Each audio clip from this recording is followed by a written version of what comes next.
जैसा कि आप देख सकते हैं कि आज हम जुड़े हुए हैं किसी के साथ, शायद आप पहचान भी रहे होंगे।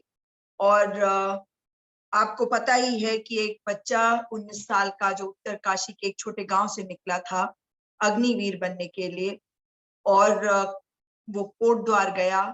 वो इम्तिहान तो नहीं क्लियर कर पाया, मगर घर आते वक्त जब रास्ते में वो ऋषिकेश में रुका, उसके बाद से जो घटनाक्रम हुआ है वो बहुत ही दुखदाई है।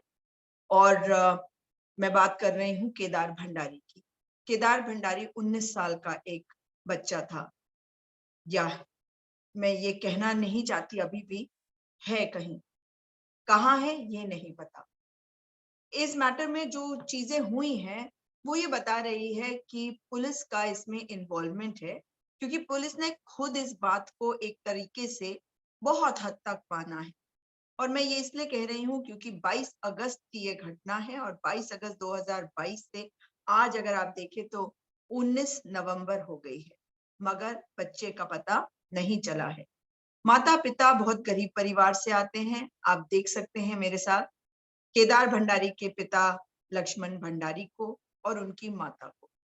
तो आज सवाल ये उठता है कि जब इस विषय को मैंने उठाया था अक्टूबर के शुरू में, तो बड़ी त्वरित कार्रवाई करते हुए पौड़ी के जो तत्कालीन एसएसपी थे चौहान जी, उन्होंने एक पोस्ट भी डाली थी और उसमें ये कहा भी था कि इस मामले में कार्रवाई करी जा रही है और जिन पुलिस वालों ने इसमें गलती करी है उनके खिलाफ भी कार्रवाई की जाएगी। उस जांच रिपोर्ट को शाम होने तक खारिज कर दिया गया और डीजीपी महोदय द्वारा डीआईजी के तहत एक जांच बैठा दी गई। उधर जो एसएचओ थे संतोष कुंवर, उनको वहां से उसी वक्त हटा दिया गया। तो ये शाम की खबर थी उस दिन, मगर अब करीबन 2 महीने हो गए हैं उस इंसिडेंट को। केदार भंडारी की गुमशुदगी हुई थी 22 अगस्त को। तो अब सवाल ये उठता है कि करीबन 3.5 महीने के बाद केदार भंडारी कहाँ है, ये पुलिस नहीं पता लगा पाई। तो ऐसी पुलिस को कार्य करने का अधिकार नहीं है, ऐसी पुलिस अपराधी है। और ऐसी पुलिस के मुखिया डीजीपी साहब, डीजीपी अशोक कुमार, जो अपनी वीडियो वगैरह बनाते रहते हैं गाने गाकर, जैसे अंकिता भंडारी के पिताजी से बात करके वीडियो वायरल की, और एक वीडियो हाकम सिंह के घर के रिजॉर्ट का भी बताया गया, जो जिसमें गाना रिकॉर्ड करा गया उनके परिजनों के द्वारा। ये सब बता रहा है कि उत्तराखंड में स्थिति कितनी खराब है और मुख्यमंत्री को स्वयं हट जाना चाहिए अगर केदार भंडारी नहीं मिलता। क्योंकि उसके बाद एक मुकदमा जो लक्ष्मण भंडारी जी ने दर्ज करा था और उसको दर्ज कराने की कोशिश करी थी, वो नहीं हो रहा था। फिर वो कोर्ट गए और ऋषिकेश के सीजेएम कोर्ट में जो फैसला आया है उनकी 156(3) के एप्लीकेशन पर एक एफआईआर दर्ज करने का, और जो तपोवन थाने का इंचार्ज था उस समय आशीष शर्मा, और जो लक्ष्मण झूला का इंचार्ज था जिसको हटाया गया था, जिसका नाम संतोष कुंवर है, उसके खिलाफ एफआईआर दर्ज करके कार्रवाई करने के लिए। उसमें यह भी कहा गया उस ऑर्डर में कि और भी कोई अगर ऐसा दिखता है जिसके विरुद्ध कार्रवाई की जानी चाहिए या जो इस अपराध में संलिप्त हो, उसके खिलाफ भी एफआईआर दर्ज करी जाए, या मैं ये कहूं कि उस एफआईआर में उसका नाम भी डाला जाए। उधर कमाल ये है कि एसएसपी चौहान, अंकिता भंडारी का केस है जिसमें वीआईपी को लेके परेशान है, तो एसएसपी चौहान को अचानक से हटा दिया जाता है, श्वेता चौबे जी को एसएसपी बना के पौड़ी भेजा जाता है। और जो कुछ उसके बाद से हो रहा है वो ये बता रहा है कि पुलिस की पूरी जो जिसे कहते हैं फोकस है, वो केवल अंकिता भंडारी केस में कैसे साक्ष्यों को मिटाने, उस केस को कमजोर करने में है, और केदार भंडारी वाले केस की तरफ इनका ध्यान तक नहीं। और केदार भंडारी वाले केस में ध्यान क्यों नहीं है, मैं ये बताना चाहती हूँ आपको। पहले इस केस में मैंने आपको पहले भी कहा था कि उस पूरे थाने के को सस्पेंड करके उनको, बल्कि उनके खिलाफ 302 का मुकदमा करके उनको अरेस्ट कर दिया जाना चाहिए था। कोर्ट का क्यों इंतजार करना पड़ रहा है? ये पता चल रहा है ना कि डीजीपी साहब इस पूरे मैटर को कॉम्प्रोमाइज करने की कोशिश कर रहे हैं और इसी वजह से स्वयं नहीं एफआईआर दर्ज करी। ये बहुत महत्वपूर्ण बात है। ये एफआईआर दर्ज करी गई थी कोर्ट के आदेशों पर। इसका मतलब है कि पुलिस वाले जब तक ये आदेश नहीं आए एफआईआर दर्ज करने को तैयार नहीं थे और तरह तरह की वो बातें कर रहे थे। उसके बाद कमाल सुनिए दूसरा, ये डीजीपी का कमाल है और साथ में एसएसपी श्वेता चौबे का कमाल। और ये कमाल ये है कि Shweta Choubey high profile matter, Ankita Bhandari case हो या केदार भंडारी केस, दोनों केसेस में एक व्यक्ति को जांच अधिकारी बनाते और उसका नाम है मनोहर सिंह रावत। मनोहर सिंह रावत जो इसमें आरोपित है उसको इन्होंने जांच सौंपी थी। ऑब्वियस है कि जब इस बात को फिर जगह जगह पे मैंने उठाया तो उनसे जांच लेकर किसी और को जांच दे दी गई। मगर इस पूरे प्रकरण के बीच में माता पिता को परेशान करने के लिए कभी एसएचओ फोन करता था, जो एसएचओ है, कभी जो आईओ है वो फोन करता था यानी कि मनोहर सिंह रावत। उसके बाद एक सीओ जो श्रीनगर सर्कल के है, पौड़ी सर्कल वाले नहीं, वो फोन करते थे और हर कोई क्या कहता था कि आप आ जाओ अपने बयान दर्ज कर दो। एक गरीब परिवार जिनका बेटा नहीं मिल रहा है, क्या इतनी संवेदनहीनता दिखाएगी ये सरकार और उसकी पुलिस कि भंडारी जी के घर तक पहुंचकर उनसे पूछताछ करी जा सकती है या नहीं? क्या उनसे ये पूछना इनको दिक्कत कर रहा है? क्योंकि वो तो वही बताएंगे जो बच्चे के साथ हुआ कि वो कैसे गया, उसके साथ फोन पे क्या हुआ। बाकी सारी जो पूरा प्रकरण है वो तो पुलिस के साथ हुआ, पुलिस अपराध। रणवीर सिंह केस भी उत्तराखंड में हुआ था। रणवीर के शरीर में एक बच्चे के शरीर में कितनी गोलियां दागी थी पुलिस वालों ने, हम भूले नहीं है। और यहाँ पे पुलिस कह रही है कि ये बच्चा भागते हुए गया और वो गंगा में कूद गया और डूब गया। ये कोई कहने का मतलब नहीं है। अंकिता भंडारी से फिर पैरेलल ड्रॉ करूंगी कि जब अंकिता भंडारी का शव ढूंढा इन्होंने, वो भी प्रेशर के तहत ढूंढा और जब प्रेशर हुआ तब इन्होंने 2 दिन क्या 1 दिन में शव को निकाल लिया। लेकिन शायद केदार भंडारी केस में इन्हें लग रहा है कि शोर नहीं है, जनता कुछ बोल नहीं रही है, इसलिए कोई बात नहीं है, मामले को दबा दो। एक हेबियस कॉर्पस पिटीशन माननीय उच्च न्यायालय में लगा जिसमें 18 तारीख की तारीख थी और अब 1 तारीख लगी है और क्योंकि उस दिन कोर्ट जल्दी उठ गई तो कुछ नहीं हुआ। और ये भी एक समस्या है हमारे देश में कि कोर्ट्स में मैटर्स जो हैं वो इस तरह से लटकते हैं और हेबियस कॉर्पस की पिटीशन जब एक्सेप्ट हो गई है तो और उसमें मतलब बकायदा एक्सेप्ट होने का मतलब है कि आप इस बात को मान रहे हैं कि कहीं ना कहीं ये बच्चा गुम हो गया है और इसको ढूंढ कर लाना पुलिस की जिम्मेदारी है। और यही रूल निसी जब हुआ है इस वाले मैटर में यानी कि एक्सेप्ट हुआ है तो विपक्षी को जवाब देने का समय मिला है। मगर इसमें अगर विपक्ष में पार्टी सरकार है तो इसका मतलब है कि सरकार बचा रही है पुलिस वालों को और इसमें सुनवाई नहीं होने दे रही है। मैं इसी विषय पर आज आगे की बातचीत को करूंगी केदार भंडारी के पिता और उनकी माता जी से। नमस्कार भंडारी जी। नमस्कार। नमस्कार। आपको मेरी आवाज आ रही है भंडारी जी? हाँ, आ रही। जी। तो पहले मैं केदार की माता जी से कहूंगी कि आप लोग अभी देहरादून आए थे कुछ दिन पहले, तो उस समय मैं वहां नहीं पहुंच पाई किसी कारण से, लेकिन आप मुझे बताइए उस दिन क्या हुआ आप लोगों के साथ? भंडारी जी ये बात तो आप बता दीजिए। नमस्ते। आप बताइए कि क्या हुआ था उस दिन? उस दिन ये मतलब हम ये गांधी पार्क में बैठे थे न्याय की मांग के लिए। आप गांधी पार्क में गांधी जी की मूर्ति के नीचे बैठे थे न्याय की गुहार लगाते हुए और वहां पर कुछ पुलिस वाले आए, क्या कह रहे हाँ, थे वो? ये धरना स्थल नहीं है, यहाँ अच्छा, से ये चले। धरना स्थल नहीं है। हाँ, हम्म। ये अपने पौड़ी वाले थाने में बैठ जाओ वहां पे। यहाँ धर्म अच्छा, उनका कहना था कि देहरादून से जाओ और पौड़ी में जाओ। हाँ, अच्छा। ये किसी अधिकारी के पास बैठ जाओ, जहाँ से संविधान निकलेगा। अच्छा, नहीं बोला। फिर क्या हुआ? फिर क्या होगा, तब बाद में वो चले गए, वहां से पुलिस चले गए फिर। हाँ, और मैं आप लोगों को बताना चाहती हूँ कि कांग्रेस पार्टी के प्रदेश अध्यक्ष करण मारा और अन्य जो कांग्रेस पार्टी के कार्यकर्ता थे, वो सब जैसे उन्हें खबर लगी, उनका एक दूसरा कार्यक्रम चल रहा था, वो फटाफट वहां पहुंचे। उसके बाद उत्तराखंड क्रांति दल के भी लोग पहुंचे, अन्य सामाजिक कार्यकर्ता भी वहां पर पहुंचे और उन्होंने भी सरकार से ये पूछा कि भाई आप ये क्या कर रहे हैं, गरीब परिवार आया है जो परेशान है, आप उनको और परेशान करने की कोशिश क्यों कर रहे हैं, उनको क्यों उठाने की कोशिश कर रहे हैं।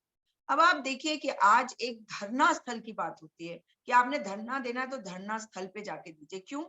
मैं जानना चाहती हूँ उत्तराखंड की सरकार से, मैं जानना चाहती हूँ धामी जी से कि आप क्यों नहीं पहुंचे अब तक केदार भंडारी के घर, आपने क्यों नहीं बात करी है अब तक लक्ष्मण भंडारी जी या उनकी पत्नी के साथ।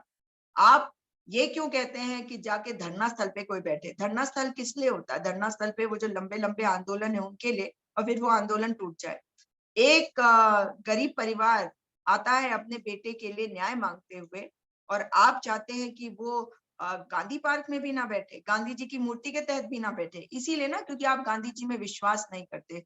आपने सही कहा था, दाढ़ी बढ़ने वाली बात, मुख्यमंत्री पुष्कर सिंह धामी जी, दाढ़ी बढ़ा लेने से कोई तपस्वी नहीं बन जाता। दाढ़ी बढ़ा लेने से जो झूठा है, जो फेंकता है, जो झांसाराम है, वो झांसाराम ही रहता है। और जो दाढ़ी बढ़ाता है, वो गांधीवादी नहीं हो सकता। ये नहीं है कि दाढ़ी बढ़ा ली तो आप गांधीवादी हो जाओगे, कितना भी दुनिया में जाके गांधी जी करते रहो। मगर इनको, इस परिवार को वहां से हटाया जाना, ये बता रहा था कि किस तरीके से सरकार जो है वो डरती है कि आवाज ना उठ जाए, और जनता की आवाज जो अगर उठ जाए तो कोई नहीं रोक सकता आपको। इस बात को जनता को भी समझनी होगी। भंडारी जी, उस दिन तो आपको वो नहीं उठा पाए थे और आपको बहुत सारे लोग आपके पास आए थे और उन्होंने आपको कहा था कि वो आपके साथ है, पूरी उत्तराखंड की जनता आपके साथ खड़ी है आपकी इस लड़ाई में। मगर उसके बाद मुझे बताइए कि क्या हुआ? क्या अभी तक, क्योंकि मुझे पता है, मैंने वो सारी बातें मैं जानती हूँ कि मनोहर रावत ने आपको फ़ोन किया और कौन थे वो सीओ, जो श्रीनगर सर्कल के सीओ हैं नौटियाल जी, वो भी आपको फ़ोन करके बुला रहे थे। क्या अब तक कोई आप तक पहुँचा है? अब यहाँ नहीं पहुंचा मैडम, अभी तक कोई नहीं पहुंचा। क्या इस मामले की एफआईआर की कॉपी आपको दी गई है? अभी तक नहीं दी गई। क्या आपने एफआईआर की कॉपी माँगी है? मांगी जी। और क्या थाने ने जब कहा कि वो जांच कर रहे हैं, तो आपसे पूछताछ के लिए आपको जब बुलाया, तो आपने क्या कहा उन्हें? बोला घर में आ जाएंगे, और वो आए नहीं फिर। अच्छा, तो आपने कहा मैं नहीं आ सकता, आप आइए। नहीं नहीं, आने के लिए तो मैं भी आ सकता हूँ, मैं भी। ये तब फिर उन्होंने बोला नहीं, अब हमारे पास नहीं, जांच दूसरे आदमी के बस पास मैं चले ये गए। इसलिए पूछ रही हूँ क्योंकि पुलिस वाले ऐसे, जब पत्रकार पूछते हैं उनसे तो वो कहते हैं कि अरे वो तो आने को तैयार नहीं है। आप तो जाने को तैयार हैं, लेकिन वो आपको बुला ही नहीं रहे। मगर उससे भी बड़ी बात ये है, आना तो उनको चाहिए नहीं, मैडम हम आपके पास। जाने के लिए तैयार है, पर वो हमारे बयान लेने के लिए इच्छुक नहीं है। वो अच्छा, बहाना वो बना रहे आपके आपके बयान लेने की एक के इच्छुक नहीं है, तैयार नहीं। हैं। और और बच्चों जो बच्चे हैं उनके बयान लेने के लिए भी इच्छुक नहीं है। जो मोबाइल पे एविडेंस, उनको मोबाइल का एविडेंस लेने के लिए इच्छुक नहीं है। क्या अच्छा, जांच तो करें? जो बच्चे केदार के साथ थे उस दिन, उन बच्चों से पूछताछ करने को तैयार नहीं है, आप ये कह रहे हैं?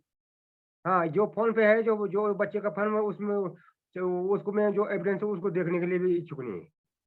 अच्छा, तो जो एविडेंस है आप कह रहे हैं कि ये उसको देखने के लिए तैयार नहीं। आपको क्यों लगता है कि वो उस एविडेंस को देखने के लिए तैयार नहीं है?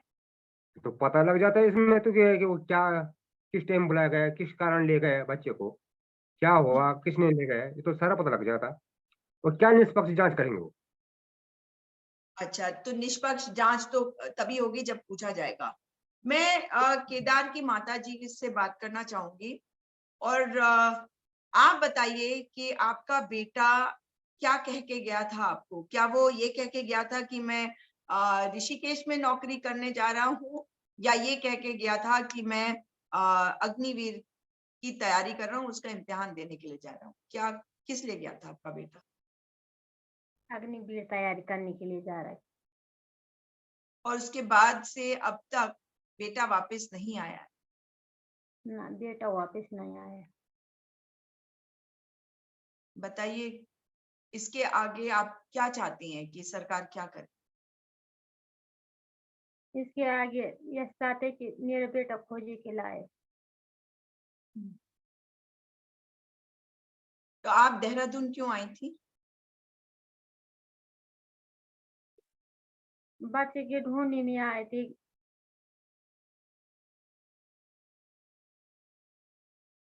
तो उस दिन आपके साथ जो कुछ हुआ, उससे क्या लगा आपको कि आपको न्याय मिलेगा?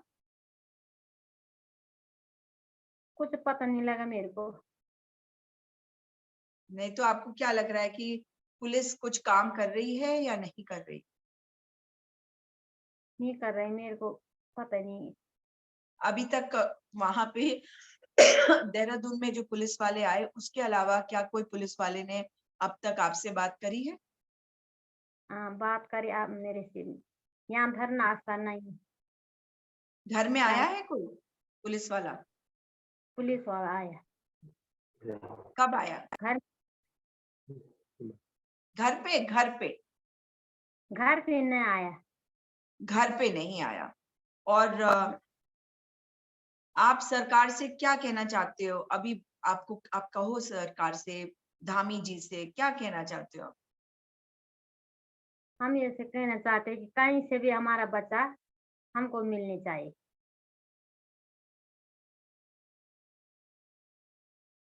और पुलिस वाले अपना काम नहीं कर रहे हैं, इसलिए आप देहरादून आए थे। पुलिस वालों को कुछ कहना चाहोगे? उनके भी तो घर में बच्चे हैं ना। हाँ, क्या कहना चाहते हो आप पुलिस वालों से? पुलिस वालों से कहना चाहते कि सच सच बताओ, हमारा बच्चा हमको बताओ, मारे हो बताओ चाहे जिंदा बताओ। हमको विश्वास कैसे आएंगे?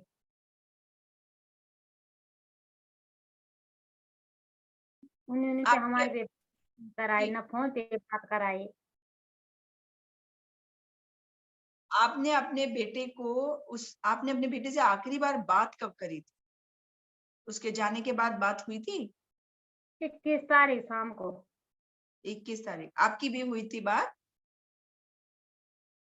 हाँ, नहीं, आपने क्या, आपको क्या कहा था बेटे ने?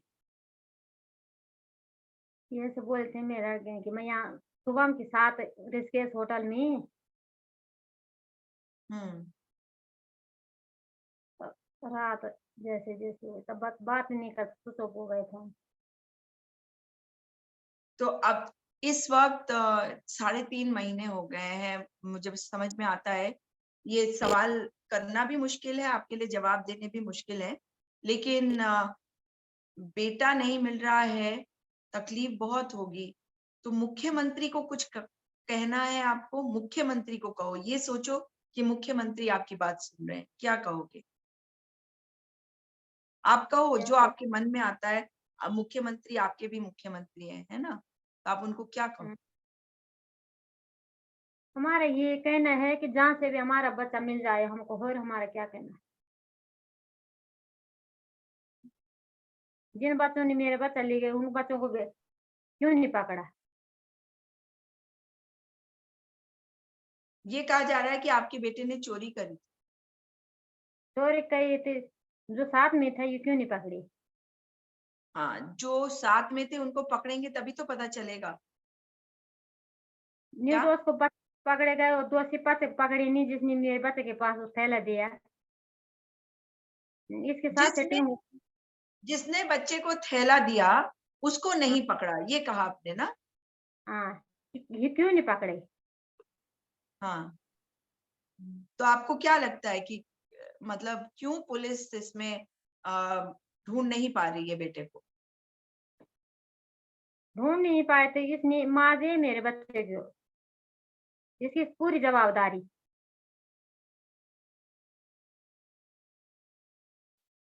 3.5 हम महीने बिना बेटे के आपने गुजारे हैं, तो बहुत हमसे तकलीफ। हाँ, अपना बच्चा की होते इसके साथ कैसा करता है उसका मन। हाँ, उनके भी बच्चे हैं, सबके बच्चे होते हैं। सबके बच्चे होते हैं। आपको जैसे क्या लगता है? वो जिससे आप, हमारे सबसे आपको लगता है कि आपका बच्चा कहीं से वापस आ सकता है? पता नहीं सर, हमको कुछ पता नहीं। उम्मीद को मत छोड़ो, उम्मीद मत छोड़ो। हम लड़ रहे हैं ना लड़ाई, आप उम्मीद मत छोड़ो। आपके साथ जो कुछ हो रहा है वो हम सब देख रहे हैं और गलत हो रहा है। भंडारी जी, तो बहुत अन्याय आपके हुआ। 2 बेटे और 1 बेटी है। मैं जी, और इस जी वक्त आपका बड़ा बेटा जो है वो भी परेशान है, गंभीर, सभी है परेशान ना? है, पूरे परिवार परेशान है, सभी परेशान हैं, बिल्कुल। और सभी परेशान है। बिल्कुल। और मतलब मैं ये मुझे पता है कि जब मैं गंभीर से जब बात करती हूँ तो वो उसको इस बात का भी रहता है। हाँ, उसको उसका दुख एक अलग है, साथ में आपके दुख को भी वो देखकर परेशान रहता है कि मम्मी और पापा जो है वो बहुत परेशान हैं। अपने दुख को वो अपने आप को संभालने की कोशिश करता है। लेकिन मुझे एक चीज बताइए कि अब इस पूरे प्रकरण में क्या लगता है आपको कि किस-किस के ऊपर एफआईआर होनी चाहिए? क्योंकि 2 लोगों के ऊपर हुई है, कार्रवाई कुछ नहीं हुई अभी तक। आपका भी ऐसा मानना है? और जो दिख रहा है, मैं क्योंकि हुँ, मैडम तब तब सच में लेकर जाता ये बच्चे, होटल वाले, ये हुँ, मुन्नी की रेती वाले, पौड़ी वाले, चारों वर्ग के लोग ये इकट्ठे नहीं हुए तब तक ये क्या होगा इसमें। हुँ। भंडारी जी, आप थोड़ा पीछे होके बैठिए, आप दिख नहीं रहे ठीक से। हाँ, हाँ, जब तक ये लोग चारों नहीं हुए नहीं इकट्ठे, हाँ, बच्चे हैं, होटल वाले हैं, हुँ। फिर मुन्नी की रेती वाले, फिर पौड़ी वाले, तब जाके ये सच निकलेगी। जब ये पौड़ी वाले बच्चे जब पकड़े जाएँगे, उनसे पूछताछ होगी और तब ये पता चलेगा कि असलियत क्या थी। हाँ क्या है। हाँ, अब बच्चे जी। एक आदमी होता तो बोल देता, अब ये हो गए ना, ये चार वर्ग हो गए। हुँ। अच्छा, एक बात मुझे बताइए, मैं फिर से, क्योंकि लोगों को भी ये जानना ज़रूरी रहता है, इसलिए फिर से मैं आपसे ये बात पूछ रही हूँ। मैं आपको परेशान नहीं करना चाहती, लेकिन ज़रूरी है। बच्चे को आप लोगों ने कितने पैसे देकर भेजे थे? मतलब दिए थे पैसे या बच्चे के पास पैसे नहीं थे? बच्चे के पास से पैसे नहीं थे तो मुझे वापस कहाँ से देगी, जो ये इनके सपोर्ट से ले रखी है कहाँ से ले रखी बताइए, जांच कराइए। मुनि हुँ, मुनि की रेती थाने ने आपको वो पैसे लौटाए जो बच्चे के पास थे, है ना? जी। ये बात मत बताइए कि कितने पैसे, लेकिन पैसे वापस लौटाए थे। नहीं नहीं मुझे नहीं, ये मालूम है। पैसे भी लिख रखा है, सारा वो लिख रखा है, उनका कितने कितने के नोट्स है वो सारा वो लिख रखा है, ऐसे नहीं उसमें। हाँ, उन्होंने हाँ, लिख के नोट करके रखा है अपने पास ना? नोट नोट करके रखा है, 500 के उन्होंने नोट कितने। नोट कर हाँ, भंडारी जी, उन्होंने नोट करके रखा है कि उन्होंने आपको कितने पैसे लौटाए हैं और जी। उन्होंने ये आरोप लगाया कि आपके बेटे ने अ, चोरी करी थी और जो चोरी करा हुआ वो जो गंदे-गंदे नोट थे और जी। उसमें जो कॉइन्स थे, है ना? जी। हम्म। वो सारा एक कट्टे में थे, कट्टे में। अ, जी मैडम जी, ये बोले नहीं, ये चोरी तो लगा रहे, ये बच्चे ने क्या बोला ये सारी बात छुपा रखी है, बच्चे ने तो सच बता दिया है उनके पास, उन्हें तो सारा मालूम है। हाँ, जब बच्चे ने सारा उनको बताया कि सारा प्रकरण बता रखा तो उनको तो पता है, पहले वो बात वो छिपा रखे, पुलिस वाले छिपा रहे हुँ, वो उस बात को, बोला तो बच्चे ने मैं कुछ नहीं। हाँ, बिल्कुल। नहीं तो जी। बच्चे बच्चे के कपड़े भी उन्होंने आपको वापस दिए? बच्चे नहीं के नहीं पास जो पैस हाँ? नहीं, कपड़े जो डॉक्यूमेंट सब वही हैं कि केवल एकमात्र पर्स और ये दिया मोबाइल, तो वो ये जो बहुत अजीब बात है क्योंकि आप ये पहले दिन से बोल रहे हैं कि कपड़े और जो डॉक्यूमेंट्स हैं वो थाने के पास ही हैं और मुनि था। की रेती थाने के पास थे वो। अब वो किसके पास है वो एक अलग विषय है। लेकिन बच्चे के पास जो पैसे थे वो आपको उन्होंने लौटाए और कहीं ऐसा तो नहीं है कि उन्होंने ये दिखाना है कि पैसे तो लौटा दिए पता नहीं क्या सोच के लिखा पढ़ी भी कर ली कि इतने पैसे लौटा रहे हैं, लेकिन उस पैसे को इन्होंने चोरी वाले सामान के साथ क्यों नहीं रखा? हाँ, ये भी तो बात है। यानी कि उनको पता है कि ये वाले पैसे बच्चे के थे, और जो चोरी वाला ये बता रहे हैं वो एक कट्टे में था। उन दोनों चीजों को इन्होंने अलग कर दिया। जो बच्चे के पास पैसे थे, क्योंकि आपने और ज्यादा पैसे दिए थे, और बच्चा जब वापस आ रहा था तो उसके ऑब्वियसली खर्चे होके उतने पैसे थे जितने ये लोग बता रहे थे। और ये बात बताएंगे कितने पैसे दे के भेजा था आपने? ये 7,000 रुपए। 5,000 आपने अपने हाथ से दिए थे, नहीं नहीं, 2,000 कंपनी ने। उसके भाई ने दिया, 2,000 मैंने दिया। हाँ वही, तो भाई ने 2,000 और बाकी 5,000 आपने, मतलब आप ही ने दिए, मगर वो बच्चे को हाँ ये लगा कि हाँ देखो मेरा भाई भी दे रहा है। हम्म, और इसका मतलब है कि वो पैसा इन्होंने अपने पास नहीं रखा, क्योंकि कहने को तो वो ये भी कह सकते थे कि ये जो पैसा वो लौटा रहे हैं ये भी चोरी का है, लेकिन ये नहीं कहा उन्होंने। नहीं इसका तो मतलब मैडम तो पुलिस जानती है भंडारी जी कि वो ये जो पैसा जो है उसके पास था, बच्चा घर से लाया था। और चोरी का जो आरोप लगाया गया है वो उस कट्टे वाला, उसमें जो वो गंदे गंदे 1-2 रुपए वाले जो नोट थे या 10 रुपए के नोट थे, वो दिखाने की कोशिश। आपको क्या लगता है कि उसके अंदर कितने होंगे? क्या उसके अंदर 5,000 रुपए होंगे? अब 5,000 होगा मैडम, क्या उसके बाद जो भी होगा वो CCTV फुटेज बताएगा। कट्टा था, अब कितना कट्टा पे बचा हुआ ये तो सारा पता है। पर उस बच्चे को 10 रुपए किस कारण दिए गए? 10 रुपए, ये पता लगा कि 10 रुपए उसको हमने दिया, उन बच्चों ने बोला। हम्म। तो 10 रुपए किस कारण दिया गया उसको? ये बोला होगा कि ये थैला रख लिया अपने पास, ये थैला उठाने का किराया दिया होगा। किस कारण दिया उन्होंने 10 रुपए? जब वो बच्चे सामने पे आएगा तो पता लग जाएगा कि सारी सच क्या है। अगर वो लड़के पकड़ में आते हैं, जो लड़के जिन लड़कों के साथ वो घूमने गया था और उसके बाद वो गायब हो गया, और अगर चोरी के आरोप में उसे गिरफ्तार करा गया था और उसको बैठाया भी गया था, तो उसके खिलाफ कोई कोई लिखित कंप्लेंट किसी की नहीं है। अगर अब वो मैडम लेते भी है परमार्थ निकेतन से, परमार्थ निकेतन का नाम ऑलरेडी ले चुके हैं पौड़ी के एसएसपी, और ये सब ऑब्वियस है उन्होंने जो कहा वो अपने मातहत के रिपोर्ट्स पे कहा होगा। क्या आपने कोई आरटीआई डाली है अब तक जिसके तहत आप कागज मांग रहे हैं कि वो जो पहली जांच रिपोर्ट थी सुयाल वाली, सुयाल ने करी थी ना पहली जांच, वो मिल रखी मैडम, वो तो शेयर वाली मिल रखी। वो किस में लग गई? वो मिल रखी, वो शेयर वाली जांच की वो लग रखी, वो क्वालिटी में है, वो हमारे पास है उसकी फोटो, वो जांच की मिल रखी। वो मिल गई आपको कॉपी? हाँ, वो तो बहुत पहले की मिल रखी। हाँ, वो बहुत पहले ही मिल गई, मगर उस जांच के बाद डीआईजी के तहत जांच बिठाई गई, उसके बाद कोई कॉपी नहीं मिली। तो वो जांच अभी चल रही। तो हम्म आप अपने क्षेत्र के किसी भी पुलिस अधिकारी से अभी नहीं मिले? जो नई एसएसपी आई हैं उनसे नहीं मिले हैं? नहीं नहीं मिली, उनसे नहीं। जो सीओ ने फोन किया है उन्होंने नहीं किया है? अब मुझे ये बताइए कि जो बच्चा थाने में गया था, मतलब उसे थाने में लेके गया था, तो क्या उसके बारे में कोई उन्होंने रिकॉर्ड किया था अपने थाने के अंदर कि ये आया? मैडम उन्होंने भाई यहाँ कोई हमारा रिकॉर्ड नहीं है, ये सारी झूठी कहानी बना रखे। बोला कि बच्चे ने धक्का दिया, जब बच्चे ने धक्का दिया तो बताओ ना, उसको फोटो बताओ कि ये बच्चा धक्का दिया, किस आदमी को धक्का देगा। कभी बोला एक जवान था साथ में, कभी बोला 2 PRD। इसी में तो सारी झूठ पकड़ रहे उनकी। अच्छा, अब ये भी कहने लगे हैं कि 2 पीआरडी थे, पहले तो एक ही पीआरडी था।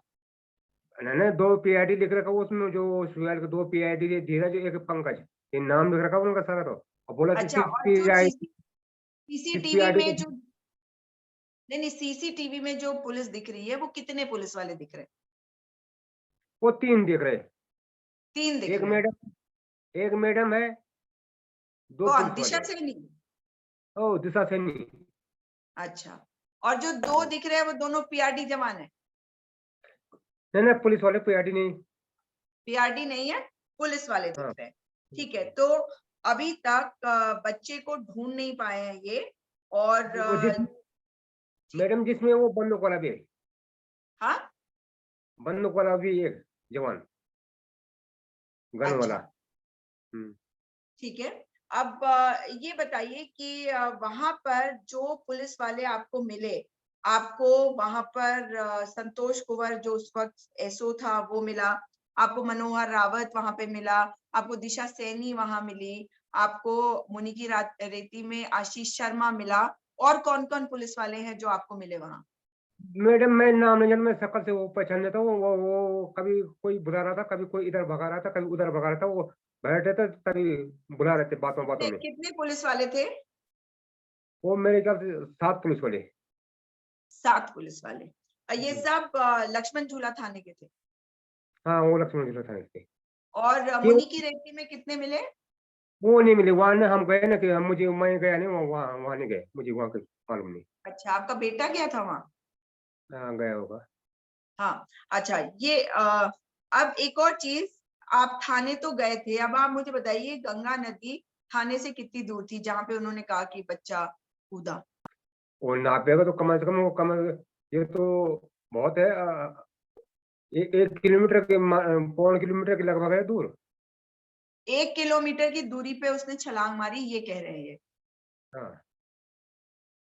अह, ठीक है, लेकिन अगर अभी तक इसमें जांच नहीं हुई है, 1 दिसंबर को तारीख लगी है अब हिबियस कॉर्पस पिटीशन जो है आपका उसमें, लेकिन जो एफआईआर की कॉपी है जिसमें मुकदमा दर्ज हुआ है वो कॉपी अब तक आपको नहीं मिली है। तो मेरी तो मांग है सरकार से कि वो जो एफआईआर की कॉपी है वो लक्ष्मण भंडारी जी को दिया जाए, और सरकार जो है अपने नुमाइंदों को भेजे लक्ष्मण भंडारी जी और उनके परिवार से मिलने के लिए। आप मुखिया हैं पुष्कर सिंह धामी जी, और अगर आप जाकर नहीं मिल सकते तो ये बता रहा है कि आपको सरकार में बैठने, आप उसके लायक ही नहीं है। और आपका डीजीपी जो इस पूरे मैटर को कॉम्प्रोमाइज कर रहा है, हाँ, और आपने अपने दफ्तर में जो IPS officers Uttar Pradesh cadre के बैठाकर ये पूरा का पूरा मैटर करवा रहे हैं, इसमें एक चीज साफ हो गई है कि उनके एसएसपी रहते हुए जो सीओ थी आज वो एसएसपी हैं।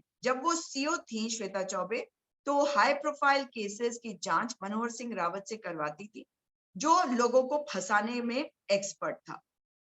इसलिए इस वक्त अगर श्वेता चौबे जी वहां पर एसएसपी है और मनोहर सिंह रावत का कोई भी रोल आया है, तो इसका मतलब है कि सबसे पहले मनोहर सिंह रावत को उस थाने से हटाकर उसका नाम एफआईआर में इंक्लूड करा जाए।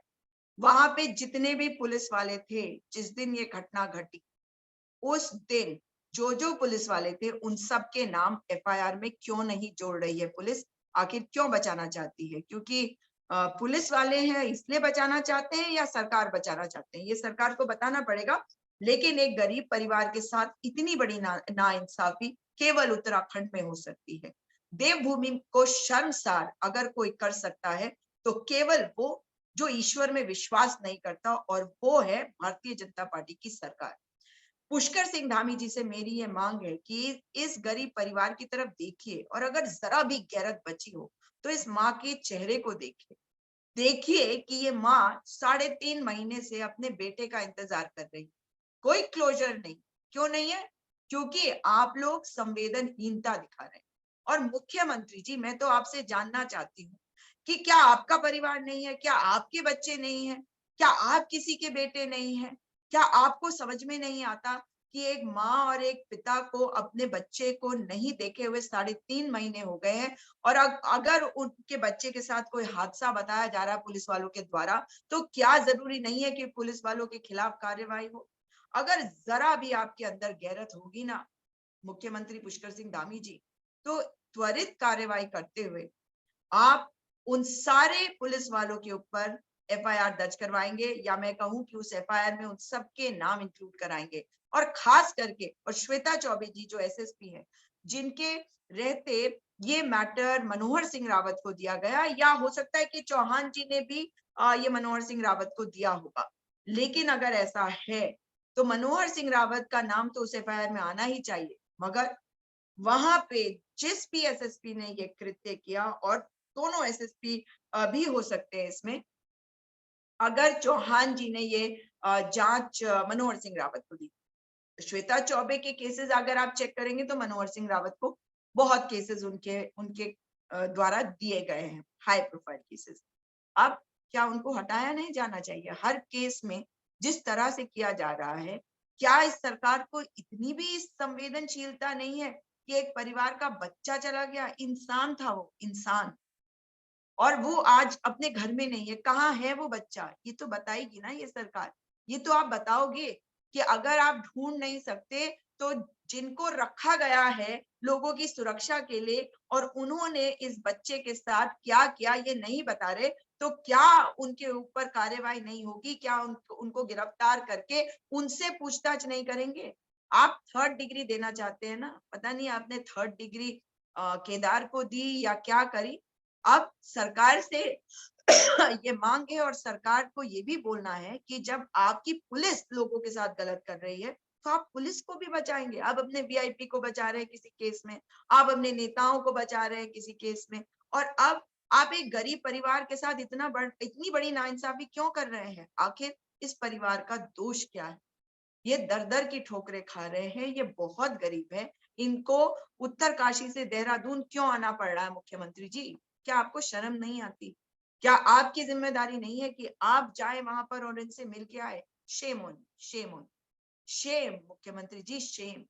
सोच के देखिए कि हम भारत देश में रहते हैं, परिवार का बड़ा महत्व होता है, बड़े आप हिंदू बनते हैं, आप फर्जी हिंदू हैं, आप हिंदू नहीं है। और आपको इस वक्त हिंदू भी नहीं बनना है, आपको एक इंसान बनना है, आपको राज्य का मुखिया बनना है। और ये जो आप प्रचार प्रसार घोषणाएं बयान ये सब देते रहते, इसको खत्म करिए। जिस परिवार को न्याय चाहिए उस परिवार की तरफ देखिए और अपने नुमाइंदों को लक्ष्मण भंडारी जी और उनकी पत्नी के पास भेजिए ताकि उनसे बात हो सके। मामला अगर बवाल बन जाता है तो आपको अंकिता भंडारी के घर जाना पड़ता है। जब मैं मैटर को उठा रही हूँ तो मैं नहीं चाहती कि कोई भी बवाल हो, मगर मैं ये चाहती हूँ कि इंसाफ।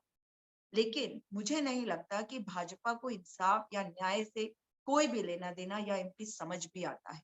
जरूरी है कि आप केदार भंडारी को ढूंढवाए और जिसने भी केदार भंडारी को गायब किया है उसको सजा दे। अगर सजा नहीं देंगे तो वो ऊपर वाला तो है, उसकी जो लाठी है ना, जब वो पड़ेगी आप पर तो आपका जो ये करियर है, ये राजनीतिक महत्वाकांक्षाएं हैं, सब खत्म हो जाएगी, सब धरातल पे आ जाएगी। क्योंकि हम दुनिया में आते हैं, उसके बाद आकर एक जीवन जीते हैं, अपने कर्म करते हैं, उसके बाद चले जाते हैं। लेकिन अगर हमें किसी ऐसी जगह पे बैठाया जाता है जिसपे हमारी जिम्मेदारी होती है लोगों की सेवा करनी और हम वो नहीं करते, तो इससे बड़ा पाप नहीं है। और ये पाप आज भारतीय जनता पार्टी की सरकार आके क्यों कर रही है? इंसाफ चाहिए। मैं इंसाफ की मांग कर रही हूँ, मैं न्याय के लिए गुहार लगा रही हूँ, ठीक उसी प्रकार से जैसे केदार भंडारी आज कहीं से अपने लिए न्याय मांग रहा है और शायद मेरे मुंह से उसी के लिए वो आवाज निकल रही है कि मुझे न्याय दो। केदार भंडारी कह रहा है आपसे, मुझे न्याय दो। केदार भंडारी का परिवार कह रहा है, मुझे न्याय दो।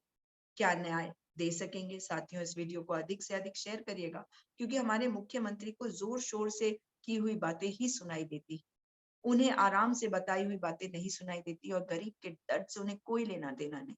वो खाली दिखावा करते हैं कि वो एक सैनिक के पुत्र है। अगर वो एक सैनिक के पुत्र होते तो वो समझते कि लोगों की सेवा क्या होती है।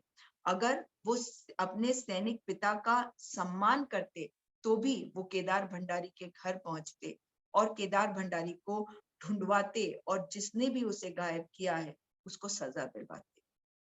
क्या मुख्यमंत्री पुष्कर सिंह धामी केदार भंडारी के अपराधियों को सजा दिलवाएंगे? क्या लक्ष्मण भंडारी या उनकी पत्नी, मतलब केदार भंडारी के माता पिता को न्याय दिलवाएंगे मुख्यमंत्री जी? ये सवाल रहेगा। और याद रखिएगा, न्याय अगर आज आप नहीं करेंगे तो आपके साथ न्याय जल्द होगा, वो भी ईश्वर का। नमस्कार, जय हिंद, जय उत्तराखंड।